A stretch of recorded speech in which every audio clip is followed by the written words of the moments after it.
How to log out Facebook on other devices.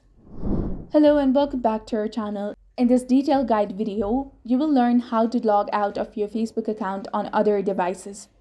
The process is simple and applies to both Android and iOS devices, so make sure that you follow along. If you're using an Android device, ensure that you're connected to internet and open your Facebook application and make sure that you're logged into your specific account. Now tap on the menu icon at the top right corner of the screen and then tap on Settings and Privacy. In the drop-down menu, select Settings once again. Click on See More in Account Center. After that, tap on Password and Security.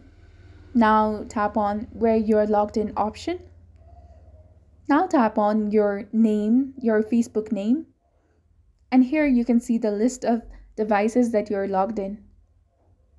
In order to log out from these devices, click on Select Devices to log out.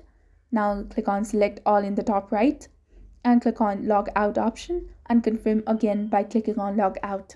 So this is basically how you can log out Facebook on other devices. If you found this video helpful, do not forget to like, comment, share and subscribe to our channel for more amazing tips and tutorials.